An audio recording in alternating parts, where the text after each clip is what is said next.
va là où on trouve les meilleures viandes sur Lyon. On est devant l'Argot, boucherie-restaurant. On va rendre visite à Sylvain.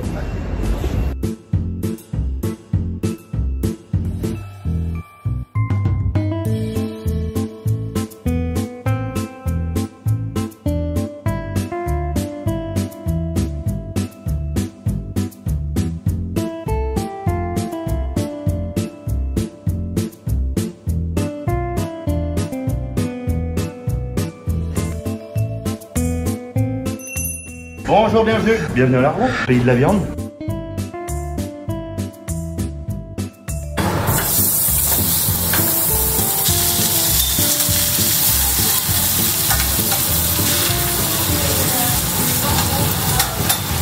Avant d'être un restaurant, c'est une boucherie, l'Argot. Donc on est sur une vitrine traditionnelle. On va travailler le cochon d'Auvergne, l'agneau d'Auvergne, le veau aussi également. Faire beaucoup de limousine. Et après sur la maturée, après on est sur la Salers, l'Aubrac, race française, la Montbéliarde aussi qui est très sympa. Okay. Un petit peu d'espagnol avec la Rubia Gallega. D'accord. Et puis le bœuf Wagyu aussi qui vient d'Espagne. On fabrique tous nos pâtés croûtes, nos terrines, nos saucisses. Ça fait partie aussi de l'Argot. À l'Argot, on vient chercher une côte de bœuf et généralement on repart avec une belle tranche de pâté croûte pour l'apéritif.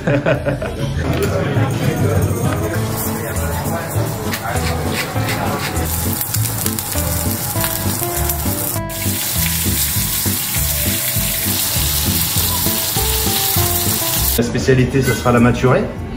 Donc ça veut dire qu'on met la viande à maturer dans un frigo avec une hydrométrie spécifique. Okay. Et on va enlever toute l'humidité de la viande pour qu'elle s'incorpore dans le gras. D'accord. Parce que le gras c'est super important sur la viande, ce qui va donner le parfum. Et puis après, généralement, on fait du 80-90 jours de maturation.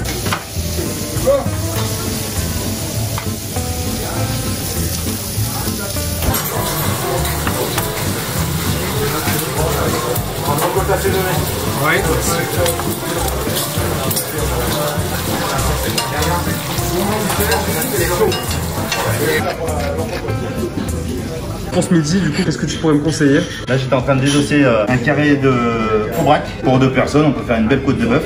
Donc on va la désosser. Si ça te dit, on peut la faire ensemble. Hein? Avec plaisir, allez, on y va.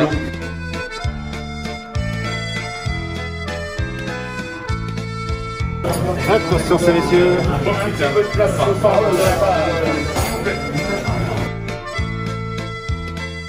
On va se déguiser en chevalier ou... C'est exactement ça.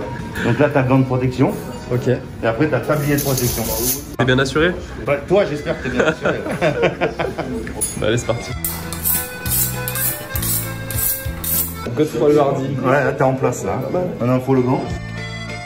Là, on peut y aller. Si, en avant.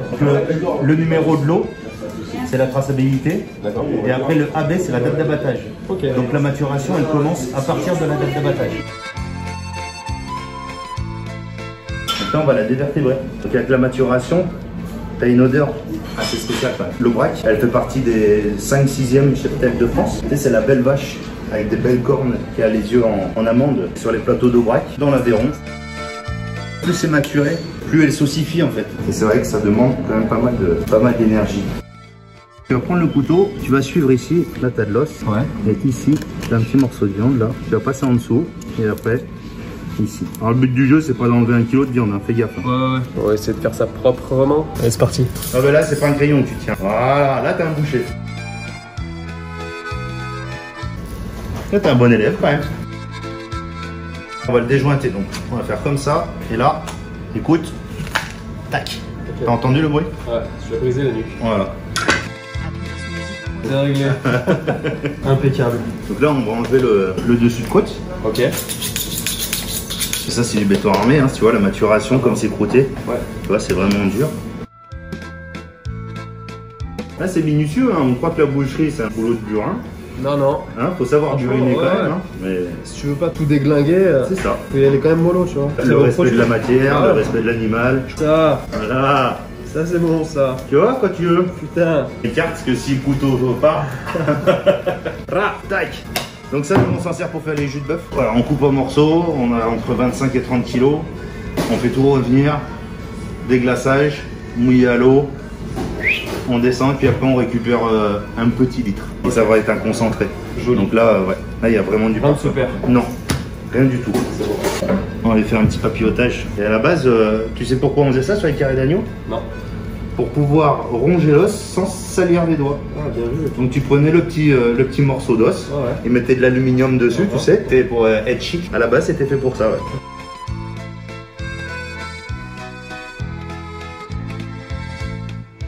Chaque côte de bœuf est différente parce que le gras est différent. C'est comme le pâté croûte. Un coup, tu vas avoir le veau ici, le foie gras là, et du coup, chaque tranche est unique. Donc ça, on va enlever. On va s'en servir aussi de ça. Hein. On va la trancher.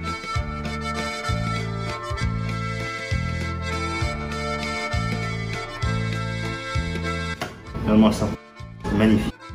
Avec sa couleur bordeaux, bien maturée. Toute beauté. Ah ouais, c'est toute beauté. Un joli gras. Voilà, pour le carré, au braque. Tu vois, on dirait que la viande est un peu confite. Elle se tient bien, elle est stop. Et une côte comme ça, comment tu la cuis, comment tu la prépares? Tu la laisses dehors à température ambiante. D'accord. Comme ça, tout le gras en fait, tu vois, ce gras il va se défiger. Nous ici, on fait sel poivre, démarrage à l'huile de tournesol et on la démarre sur la tranche pour faire caraméliser le gras. Gentiment, hein. Presque poêle à froid, comme ça brûle pas d'un coup. Et une fois que tu as un petit peu de gras qui est rendu dans ta poêle, là tu la couches et là on part sur 5-6 minutes. Tu la lèves de temps en temps pour que le gras il repasse en dessous. Tu peux la déplacer, ta poêle, pas que ce soit trop fort non plus, qu'elle ait le temps de caraméliser la viande. Et une fois que tu as mis une belle coloration, tu la retournes et puis tu préchauffes ton four à 180 et après tu la passes 5-6 minutes au four avec une belle noisette de beurre. Donc là tu fais 3-4 minutes sur la tranche, 4-5 d'un côté, 4-5 de l'autre, 5 au four. Et 15-20 minutes de pour une cuisson saignante. Parfait. Et ce est à table. Allez. Et bah écoute Sylvain, tu m'emballes tout ça, je te remercie. Allez, au top, pas de problème. Moi, je prends file. soin, hein. Ouais, t'inquiète. Hein, je t'enverrai les photos. Ah ouais. Tiens. Je te remercie. Allez, salut. A plus. Ciao. Ciao, merci.